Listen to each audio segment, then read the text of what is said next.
Welcome, everyone. It is the Our Turf Football Podcast. I am Dana. This is Kate, and we are here to chit-chat about the AFC West. Now, this is the last one in our divisional series. I feel like we just started this series. It went really fast for me for some reason. Yeah. But we saved what a lot of people will say, the best for last, because the AFC West, most people know, I always said for years the NFC West are the best division in football. They have been overtaken, friends. It is now the AFC West. The AFC North is hot on their heels, but this one I think still tips the scales right now. So we are going to go ahead, break down all four teams in the AFC West, which is a fun division, Kate. I like this division. I think it's a division that has, for me, changed the most from last year. Where these teams finished last year, I think there is the biggest opportunity to see some different teams at the top of this division, and it'll be exciting to watch some of these games this year because we got a whole lot of new characters in this division to keep an eye on. at least one new one. I cannot believe I am still going to be stuck talking about Russell Wilson. I mean, not that I have a problem talking about Russell Wilson in any way, shape, or form. It's just funny that the two divisions I cover, he just happened to go to that other one. To the other. I know. How kind of him. All right. Well, at least I don't have to learn somebody new all over. So, all right. Well, let's go ahead and get started. I want to start. Well, let's talk about, Kate, look at what were the rankings of this division? Because it was pretty tight last year. It was one of those where it was really tight and then it kind of spread and then it closed, that gap got closed a lot at the end of the year. The Chiefs won the division 12-5, kind of ran away with it. They had a couple rocky performances last year, almost lost to the Browns early, did lose to the Bengals during the regular season. The Las Vegas Raiders came in next at 10-7, which I thought they would do well at the beginning of the season. And then that whole John Gruden mess happened and the explosion. And then I didn't give them any chance at anything. And they fought, down to the end trying to get, into the playoffs, which they did. Chargers came in next at 9-8. They had some injuries at really bad times during the season, which hurt them. And then the Broncos at 7-10. I don't know what to do with them. I keep thinking on paper they should be better than they are, but then they don't play that well. So like last year, I kind of had them right around 500 and they were just a bit under, although I with 17 games, what is 500? 8-8 and a tie? I can't. 7-8-9 is now when I say 9. When I say a team's going to be 500, that means 7-8-9, somewhere there. Single digit wins, high single. So the 7-10 didn't surprise me because they've just been underwhelming for a couple of years now. So I'm not sure if they did enough in the offseason to compete with the other three teams in that division, but we will talk about them in a little bit. We are going to talk about them. What was interesting for me, Kate, I don't know, for those of you who watch our show regularly, last season, at the beginning of every season, we do a prediction show where we spend a good hour, if not longer. We predict every division. We predict, what the wins-loss are going to be. We go clear into the playoffs. And then if you want to, you can predict who's going to go to those and win the Super Bowl. And we're always really wrong. I just want everyone to know that. We had a couple right. But we were really wrong last year on a lot of weird things. The predictions last year, I think everyone was really wrong last year. I think it's last year was weird and we kept saying that all season long.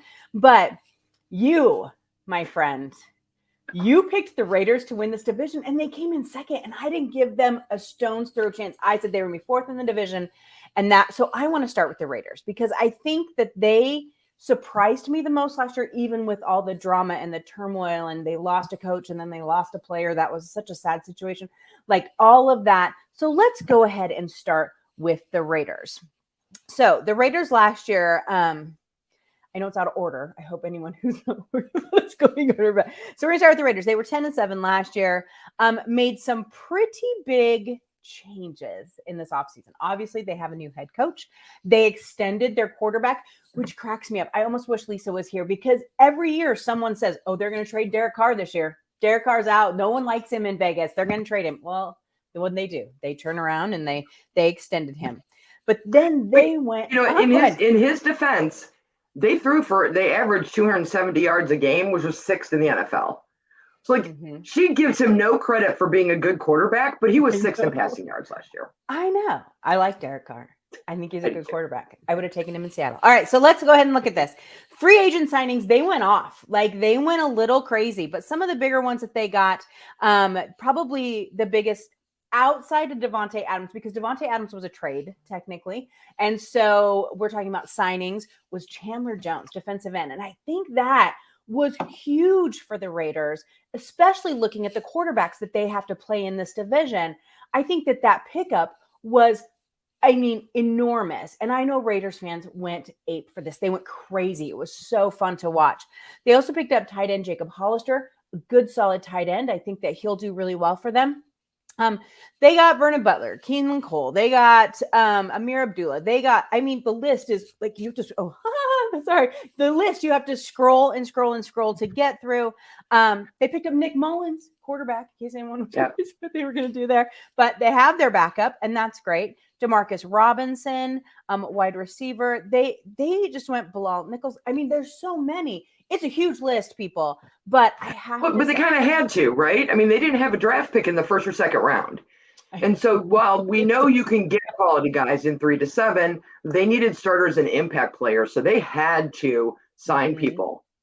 They had no choice, and they had the money to do it, right? And so why not go to town on that? Obviously, though, the one thing that we need to talk about most, other than Chandler Jones, which of course is my pick, being a defensive lover, is Davante Adams.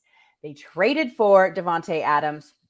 Let me see. What did they give up? 2 first and second round picks this year. So that's why they did not pick until the 3rd round. Insane. That is insane. And I think the most important pick that was for this team is for Derek Carr. Talk about a weapon. And I don't give 2 craps what Brett Favre has to say. We can talk about that in a second. But I think this is going to change the dynamic of this team. Well, their running game was anemic last year. Their leading running back didn't even get 1,000 yards. And Hunter Renfrow, who they smartly and wisely signed to an extension, barely got 1,000 yards. They needed to get somebody in there who could be a number 1 target, who could be Derek's whoopee, as we like to call it, his safety blanket, and someone that he can rely on. And worst case scenario, Davante, commands 2 defenders. Hunter Renfrow is perfectly capable of getting more yards than if you've got them tied up that way. This is huge for that offense.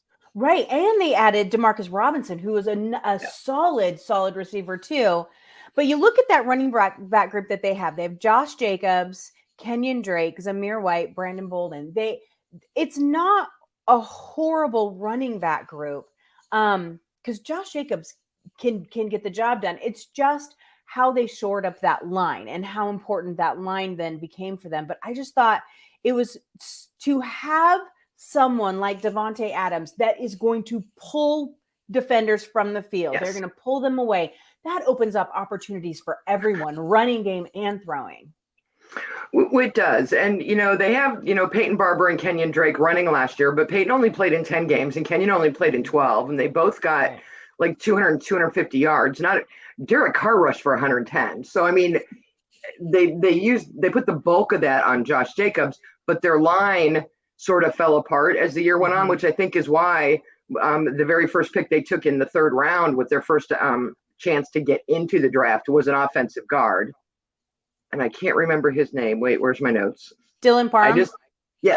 I know, because I know they went offensive, on that offensive line on that first pick, because they've got to, they'll use Davante to spread the defense out and to keep them honest. And they should be able to run the ball a little more this year.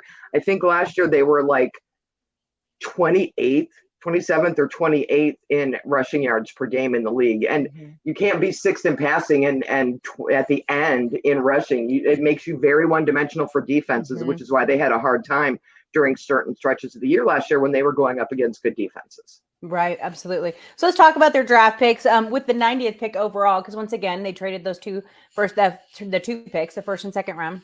So they got Dylan Parham, he's a guard. Zamir White, the running back, at 122. Neil Farrell Jr., defensive line, defensive tackle, Matthew Butler. Thayer Mumford Jr. and running back Britton Brown. So their draft wasn't one that people were crowing about because obviously they picked late in the draft. They didn't have a ton of picks, 6 picks overall. So this isn't something where they were all in on the draft. That's not quite how it works. But they did get some depth there. I do think probably because, let me say, Camden asked us this question in chat. She said, what's the one thing the Raiders can hang their hat on that makes them scary? You know what makes them scary is the unknown. It's the same thing from last year. I think that I had no hopes for the Raiders. You had high hopes. There are Raiders fans who think this could be their best year yet, and they're going to end up winning the division. There are people out there who just think they're going to be a disaster and be the same old Raiders again. We don't know what we're getting with this coach, although we got an idea toward the end of last year. You don't know how impactful Devontae Adams is. And if you ask me, Camden, that is what makes them the most scary, is that we have no idea what to expect from them and how they're going to use the pieces that they got. Absolutely, because they brought in big name pieces and we've got a new head coach. So he's going to have this whole offseason now and preseason to get ready and do what he wants to do. And we have no idea what he wants to do. So the first 6-8 weeks of the season, until other teams and other defensive coordinators get a feel for them, their schedule is fairly easy to start the season. And they could get on a run early if everything clicks. And I don't see why it wouldn't. None of the people they brought in are like drama queens or have been problem children anywhere else. They're just solid, hardworking dudes. So I don't see any problem with the pieces that they signed.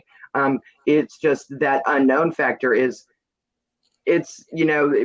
seen it in the past with quarterbacks and stuff that, rookies and stuff that come out in those first 4 or 6 weeks, they're gangbusters and then defenses figure them out. And I think the Raiders are going to be that way. We don't know what they're going to do and what they have until we get a look at them on the field.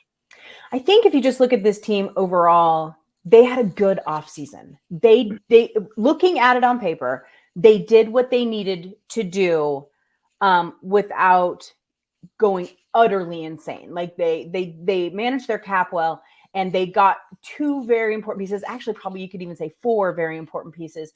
And I think that is going to be that's going to be huge for them. And they know what they're up against. They look at this division and they understand that Chandler Jones was going to be, hopefully for the whole season, Chandler Jones, but that they needed someone to disrupt the other quarterbacks in this division, because that is where the strength of this division is for sure. Yeah. All right. I'm excited for you, Raiders fans. I'm excited for you. I think it's going to be good. All right. So let's go ahead and look at the Chargers. The Chargers last year went 8-9, 500, I guess we could say. As Kate was saying before. 500-ish. 500-ish. They ended up 3rd in the division. So what's interesting to me about the Chargers is, I said this to you before the show, we know the Chargers are a good team. We know Justin Herbert is a fantastic team. We love, Austin Eckler. We love their pieces. But as a team, I don't know that I know who they are. They have a good quarterback. I don't feel that they have an insane defense, but they have a good defense. I don't know if they have an insane offense, but they have a good offense. And yet every single year since Justin Herbert showed up, I keep expecting them to win this division. So they don't have an identity yet, right? Exactly. All of these other teams in this division have some kind of an identity, good, bad, or indifferent. And the Chargers are just kind of there. And I think for people like me and maybe you who've covered this league for so long, we keep thinking about Phillip Rivers, and they were just kind of the Chargers, and they were middle of the road, and Phillip Rivers had them, and they would be good from the regular season, but they weren't going to get far into the playoffs, and they were just the Chargers. Exactly. And they're trying to change that narrative, and they haven't quite figured out who they are or who they want to be yet. They're just good enough to be respectable. They had quite a few injuries at very inopportune times last year. I would tell you, I got nothing but love for Austin Eckler. He drug my fantasy football team kicking and screaming to a championship. I rode that boy hard last year. If you guys have not listened to the podcast he does with Liz Loza, and we love Liz, it is hilarious and informative and super fun. You got to go find it and check that fantasy out. Football.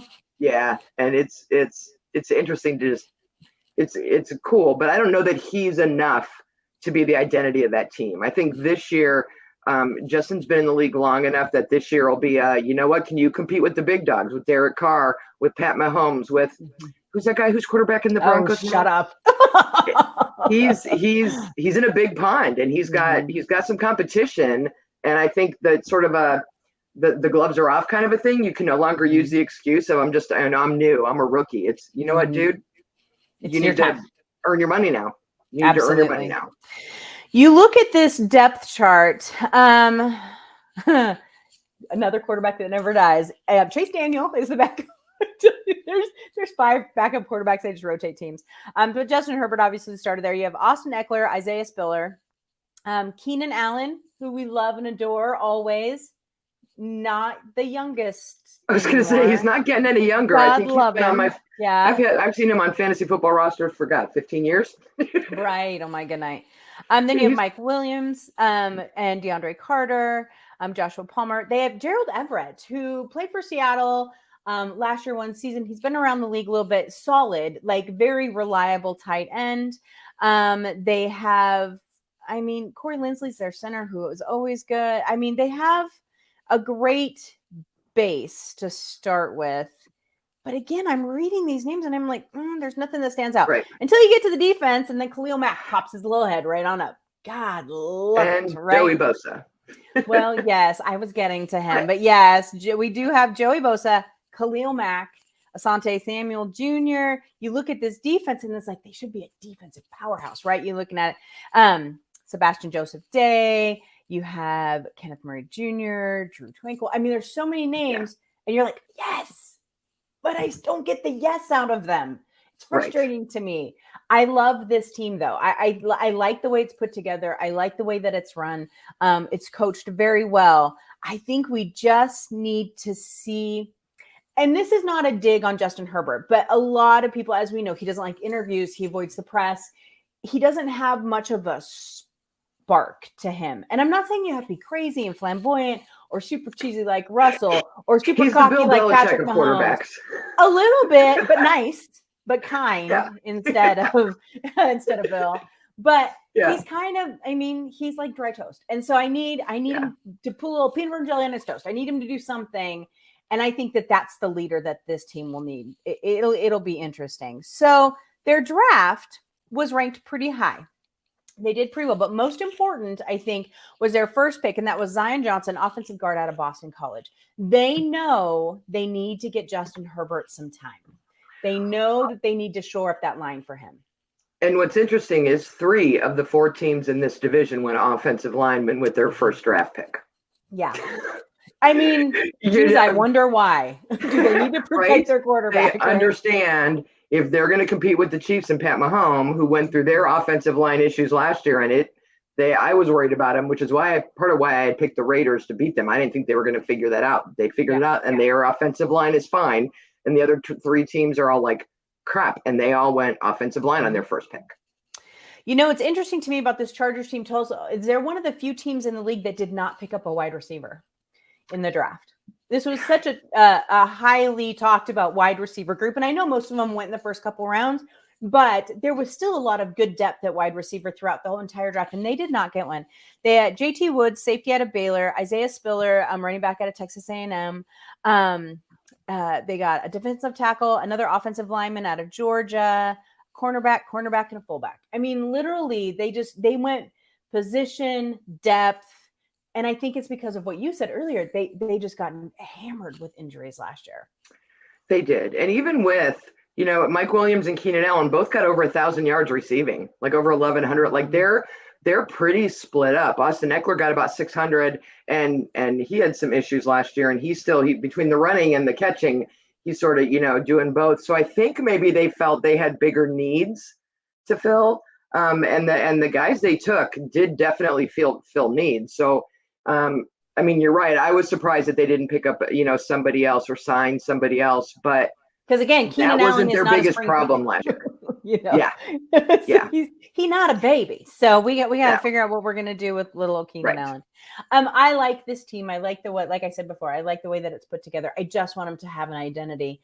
I think this year is the year that Justin Herbert might just explode. I think for some reason, I think this is his year. I could be wrong. You never know. Well, and he very quietly had a good year last year. He had a higher quarterback rating at the end of the year than Derek Carr. Yeah. But less wins, right? So that's how important quarterback rating is in the grand scheme of things. But ultimately, I think he took every snap but 2 for that team last year, which is also that's a lot of game and a lot of snaps for a season. And I think if they can figure out who they are, they made some improvements on defense, so maybe he'll have some better field position to work with.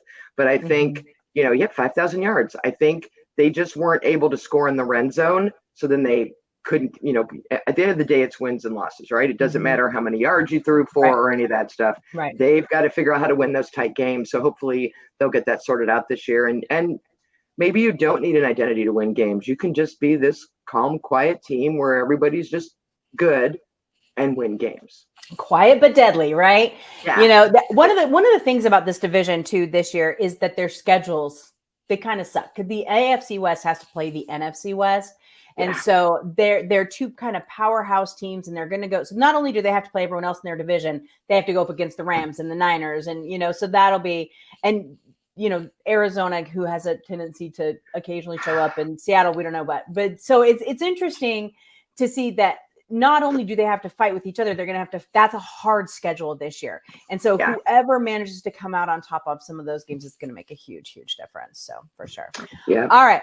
Let's go ahead and talk about Denver. Geez, let's just get that right out the way because Is it weird that their first regular season game is at the Seahawks? Oh no, that was so purposeful. Do you think? And let me tell you that. I think that's why they had the other division. They had the Browns opening against Carolina back when all the rumors were hot that Baker was going to go to Carolina. And I'm like, somebody's sitting in that schedule room and they're just not doing blind algorithm. They're looking for early week 1 and 2 storylines. And then I looked over at the Denver schedule and I'm like, and of course you will travel to Seattle. Well, yes, Denver was going to play Seattle this year, and we've known that for a couple of years now. It just happened to be, let's put it on Monday Night Football. Yes. On the first week of the season. Actually, I will say this, as a Seahawks fan, I'm thrilled. I don't want that storyline hanging over us all season long. We have enough rebuilding and moving and people that have to learn and throughout this season. And I will tell you that Seahawks fans have no delusions about this season. We understand that this season is all about next year, and we get that. But I'm glad it's going to get out of the way. I want it done, over with, move on.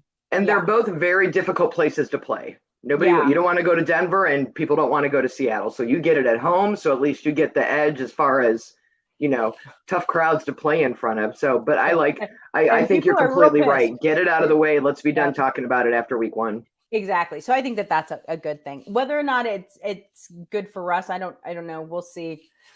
We'll see how that reaction is to him. We'll see. So let's look at Denver. So Denver last year ended up 7-10. Denver has been struggling for years. They had a fantastic draft last year and the year before. They picked up some really good pieces.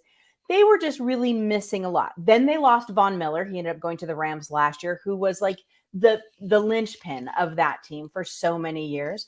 So I think that it is, they've just had a lot of drama, but they obviously traded for Russell Wilson for the Seahawks this year.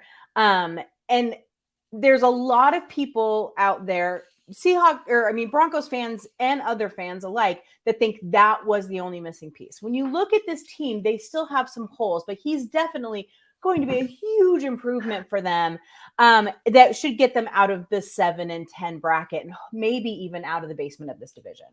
Yeah. From a statistical standpoint, which is how I like to look at things. Yeah. Their defense was ranked 3rd in giving up 19 points a game, and their offense was ranked 23rd in only scoring 19 points a game. So, and their defense is better than people give it credit for. And they just couldn't put points on the board, which just lends itself to the idea that, if we had a reliable quarterback, God love Drew Lock and his Twitter account. He cracks me up, and he has a sense of humor about himself and the U.S. Open tennis. Oh, that was nuts. It's hilarious. U.S. Open never got so much traction. Just telling you. They didn't, but I'm glad he took it as good-natured fun. But just looking at a couple of the stats of how they did last year and how they finished, I can't argue that they needed a good, solid quarterback, and Russell will make a huge difference in how many points they're putting up. And if their defense can stay healthy and stay as solid as it was last year, they could definitely get out of the basement of this division. Oh, absolutely. And that's going to be one of the fun things about this division is see who actually ends up first. So if you look at their depth chart, they have Russell Wilson as their starting quarterback. Josh Johnson is on there. I didn't know that. I love Josh Johnson. Good for him. Good for you, Josh. As a backup, Brett Ripien too. So then they have Javonte Williams, Melvin Gordon III. They have Cortland Sutton, Jerry Jeudy. God, I'm still pissed. He did not end up where I wanted him to go. I love Jerry Jeudy. Tim Patrick is their wide receivers. And then they have, I love you, Albert. I cannot pronounce your last name as your tight end. I love you so much. It's like, I can't. It's Oakwood Gubam or something. I can't do it. I'm so sorry. I apologize. And then they have a pretty solid line. Lloyd Kusenberry, third is good. Then you look at their defense, and that is where they're impressive. And it starts with Bradley Chubb. He's just fantastic. And he obviously became a huge leader after Von Miller left. Then they have, this bugs the crap out of me. They have Randy Gregory, who was one of their offseason pickups. I just don't know how I feel about that guy. Kay, I don't know. I don't know. We'll see what he does. Ronald Darby. They have Kareem Jackson, Justin Simmons. Fantastic players. So good. And then Pat Surtain, of course, who I love and adore. So you're right. If you look at this, I mean, they have a couple of good wide receivers. Javonte Williams is a decent running back, and that defense is their strength. So if you can get them to be more balanced, we'll see what happens there. KJ Hamler too. Yeah, this team might be good. It just depends on how they mesh. And then, of course, injuries, which we always say. So this is a question from Camden. Does Hackett have the chops to actually know Russell's limits? And does the roster have the players' depth to compensate this year? I will tell you, yes, on the second part. The depth and the talent is there on this team. I think that that's not much of a question there. How well they all play together. Because sometimes last year they really, and that could have been a quarterback issue, it really just kind of seemed disjointed on offense. And the defense, of course, is great. But does Hackett have the chops? We don't know, right? He's a brand new coach with a quarterback who, as good as he is, he does have his limits, and he does play one way. That's how he plays football. So how Hackett deals with that, that's going to be actually fun to watch and see how they can kind of work and bounce off of each other. Kate, when you look at this Broncos team, do you see them winning this division? We're not making our predictions, but do you see that possibility is there? Yes. Yeah. Yeah, I think they're definitely not. This is not a 7-win team. This is a 10 to 12-win team, depending on how the chips fall and how the season plays out. Mm-hmm. They've got, I think Tim Patrick, wide receiver, is really underrated for what he brings to the field, the way he's played just the last couple of years, the consistency that he brings. I actually imagine him more than Jerry Jeudy or Cortland Sutherland being someone that Russell is going to connect with in this offseason when they're doing OTAs and in practices and stuff. Mm-hmm. And I look for him to ultimately end up being their number one. They made a bunch of changes at tight end. They brought Albert in, but they had like Noah Fant last year, so they're going to rework how they're playing their tight ends. But I think I'll be interested to see which wide receiver Russell picks as his favorite target. But I feel like Tim Patrick's the kind of receiver he likes. We'll see how it goes. Fast, really far down the line. Right. On the outside. Runs good runs good routes, catches, you hit him in the hands, he'll catch a ball. It's a crazy, I know. You hit a guy in the hands and it doesn't always mean he's going to catch him. He'll catch those. So I think he's probably one of the more underrated players on this team. He doesn't get a lot of love, but I think there's absolutely every reason to believe that they'll be battling for this division. It's really up for grabs. It really is. Mm-hmm. For the first time, it'll be fun when we do our Pick'em show to see what, how Lisa and Sonia chime in on this and if they see this division the same way. But I really feel like this is one of those where there's not a clear-cut basement person anymore. And there's quite a few divisions where it is. As soon as you look at it, it is. You can't say that about teams like the Bengals who went from the basement to the Super Bowl. I don't know if I'm ready to say the Broncos are going to go from the basement to the Super Bowl. At the same time, it wouldn't surprise me. Really? I don't think I have to see them play there. to see how it Yeah, works. I think that it's hard. But It's I hard to think say right now. it is. But Russell's the kind of guy that brings that experience and that veteran mentality because he's been there, that can Hmm. carry some of these guys through the rough patches and through a playoff run that just might, I don't know, it Maybe. might be, it wouldn't surprise me. See, I here's haven't where seen him play yet. Talk the to me week Seahawks. 8. Yeah, this I is where the may change Seahawks my fan in mind me 8 weeks struggles. in.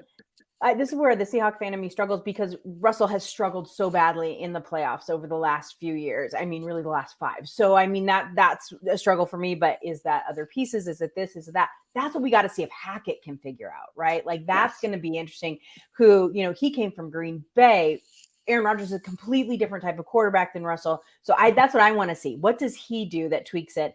And hopefully Russell will let him tweak him. He's preset in his ways, it's well documented, but hopefully he can do that. Let's look at their draft picks. So they had a whole handful of draft picks. They had 9 picks, but didn't have a first round pick. Obviously that went to Seattle. So they got in round 2, they got the Nick Bonito outside linebacker out of Oklahoma. I was really surprised they went defense with their first pick because they were already so pretty well set there. Then they went tight end in their second one with the UCLA Greg, I think it's Dulcich. Then they went cornerback, Damari Mathis out of Pitt, Iowa State defensive lineman, a safety out of Oklahoma, wide receiver not till the 5th round. Obviously, they're pretty well set at wide receiver. That makes sense. And yet they still picked one up and the Chargers didn't. I think it's just so strange. They picked up an extra center, defensive lineman, and another cornerback. So this was actually a pretty heavy defensive. And so I didn't know if it was just depth or if they needed them on special teams. So that's going to be interesting to see what they do with these players. And that's what this preseason will be all about. I am also assuming that we're going to see quite a bit of Russ in preseason because he's got to get some game time with these players. Not too much, obviously, but I think we'll see maybe more than he would have another team, or like more than we'd see Aaron Rodgers, or more than we'll see Patrick Mahomes. I was surprised at first when I looked at the draft when they were done and I looked at the overall, who they took where, what positions. And then I thought, you know what? Hackett is new. He's bringing in Russell, who's new. He's really not sure what that offense is going to be. He knows what that defense needs. He knows where they need depth and where they need a little bit more talent to make sure that they stay top 5 in the NFL as far as what they're doing. And so they're like, you know what? We know what this defense can be. Let's go take care of that. This year may be a big learning curve on offense to figure out exactly what it is. How is it just a 1-year deal for Russell? How long do they have him? So Russell needs a new contract next year.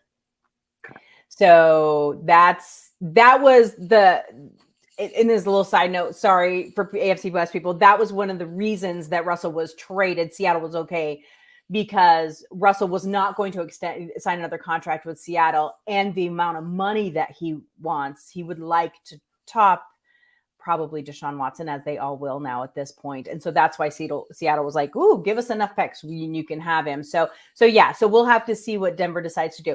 The one conversation I got into, and this is not about Russell, this part is a little bit, but the one conversation I got into with a good friend of mine who's a Broncos fan is I asked him what he thought this meant for his team. And he's going off. He says his whole goal is to beat the Chiefs once because they haven't beaten the Chiefs in years. All he wants to do is beat the Chiefs. And I loved that. I thought it was so cute.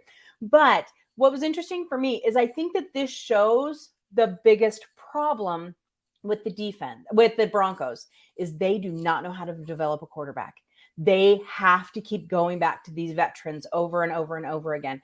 And you know what? Once you accept that and live it, good for you. It worked last time with Peyton Manning. Maybe it'll work this time too. So I get that. But developing, that is not in the cards for the Denver Broncos for some reason. So that's a really interesting little side note for me, I think. It is. And if you look at next year's draft, is touted to be one of the best quarterback drafts in years.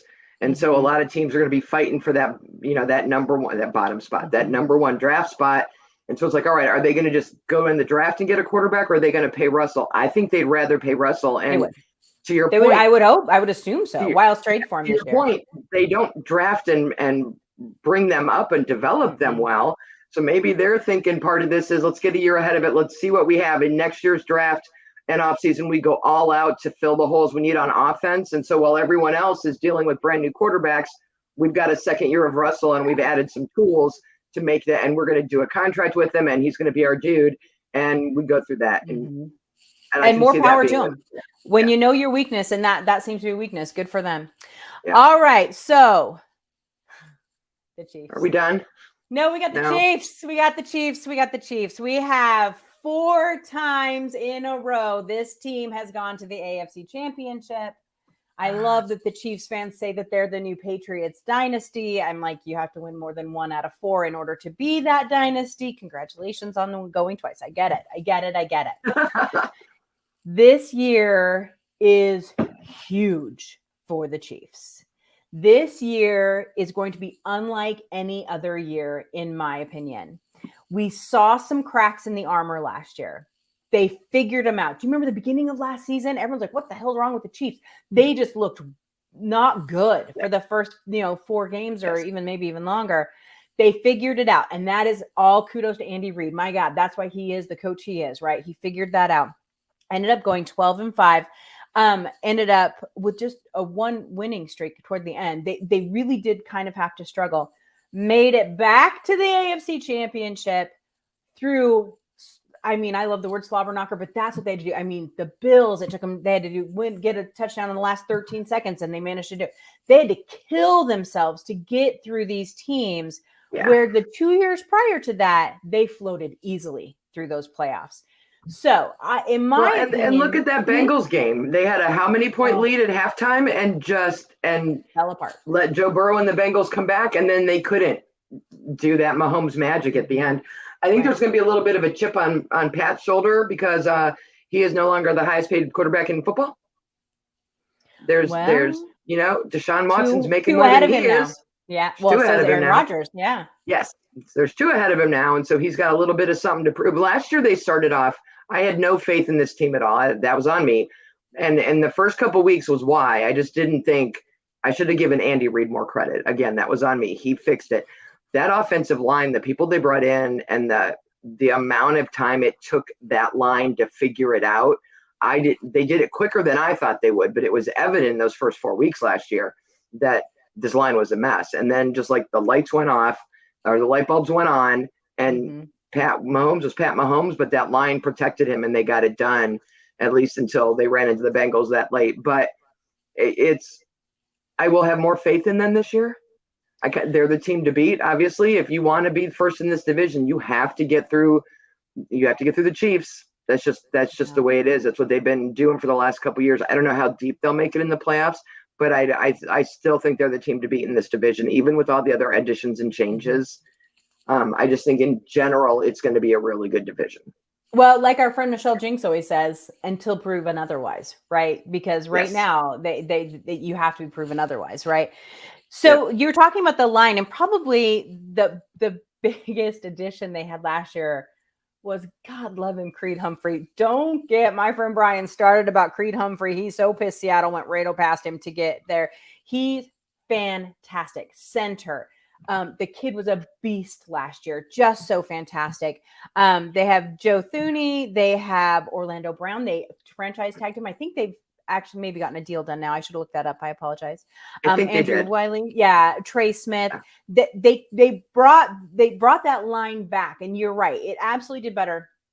But because we could see the year before, so 2 seasons ago now, Pat Mahomes was running for his life.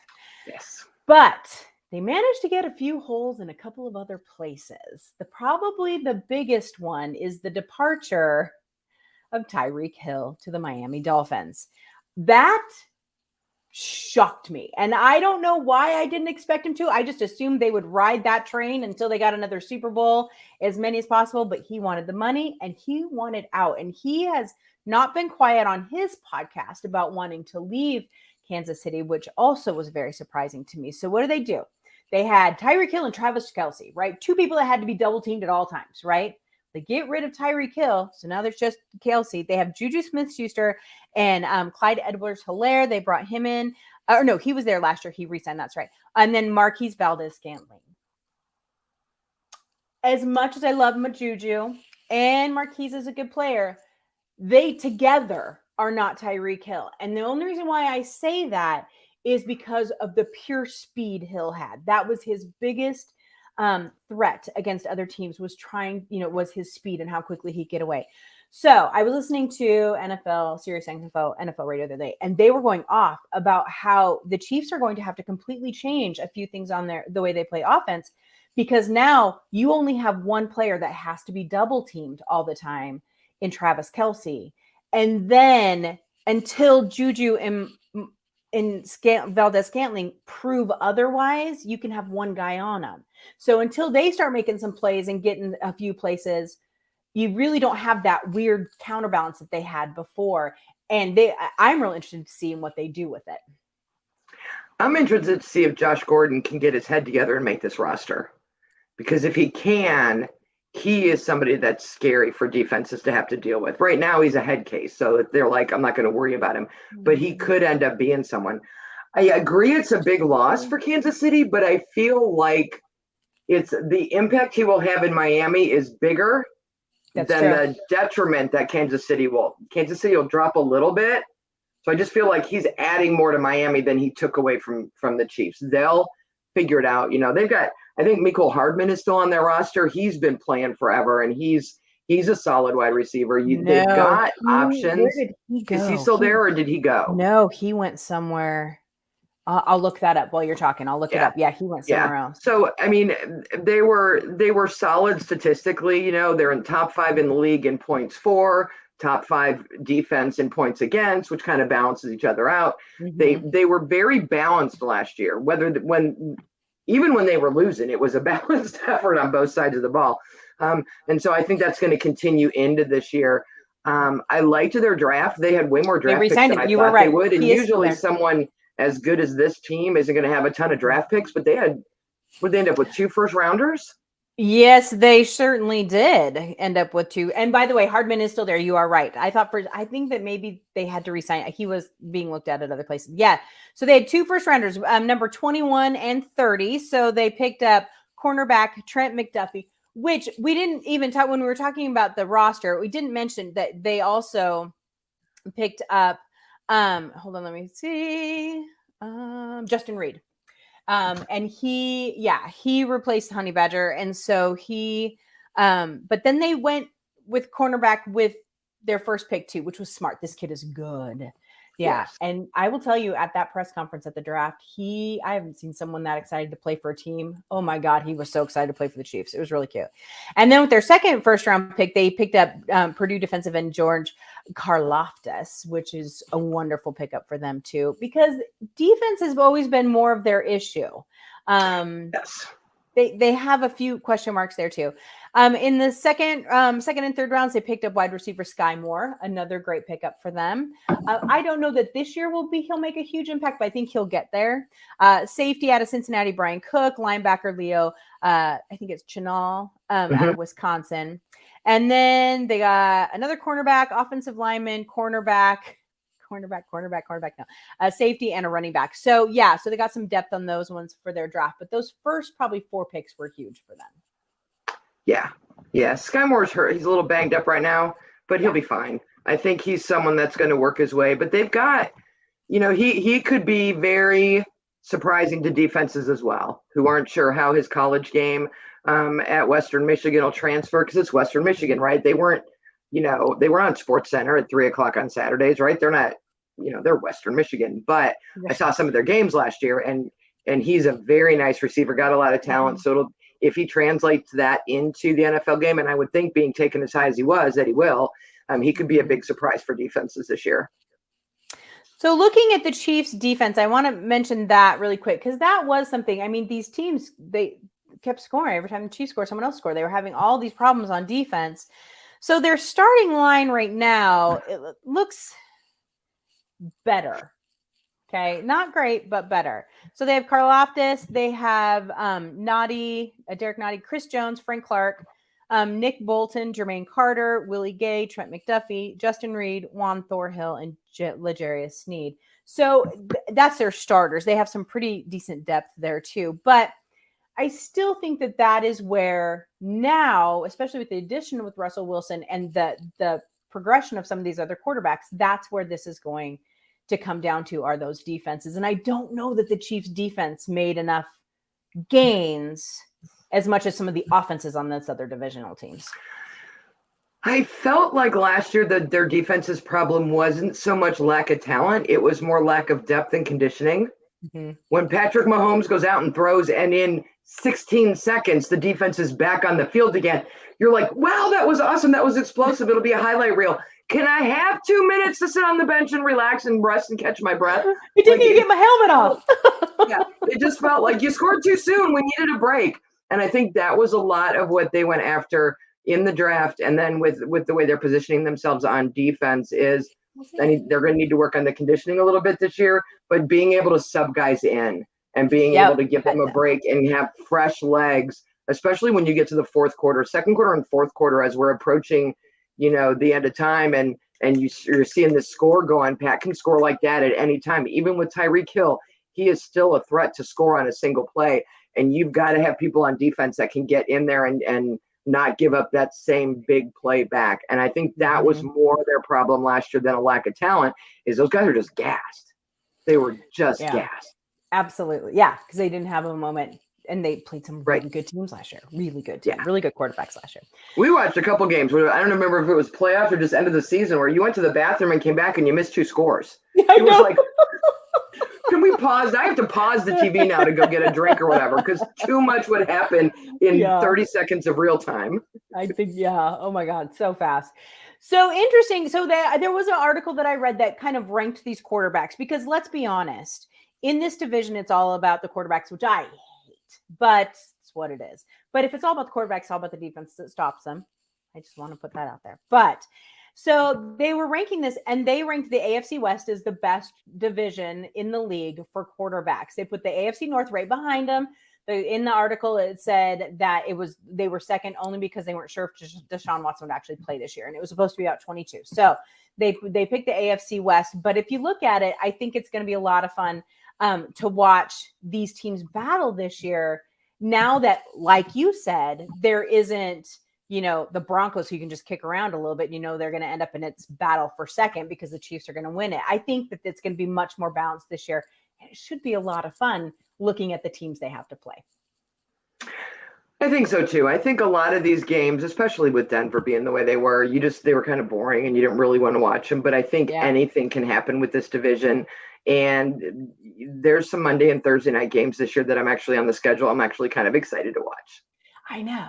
It's when you're not invested, it'll be fun, yes. When you don't. Yeah, for sure. I'm not really invested at all this year. So, all right, everyone. I know. And that's when you like it, right? That's when it's so good. So, all right, everyone. Thank you guys. I want to thank everyone who's watched this whole divisional series that we have done. We tried to do each team justice. We only had a little over 10 minutes. That's why I go long every time, because we only gave ourselves 10 minutes for each team, and that never works out. We talk way too much for that. So thanks for everyone who stuck around with us.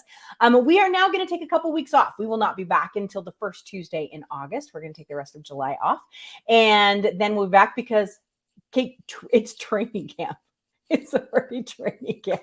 This offseason has flown by for me. I can't even believe it. But it'll be training camp, people, in the Hall of Fame game, and it's going to be a lot of fun because football never stops. So we will see all of you guys the 2nd of August at 8 p.m. right here on Twitter and on YouTube. Everyone, have a great night. Bye, everybody.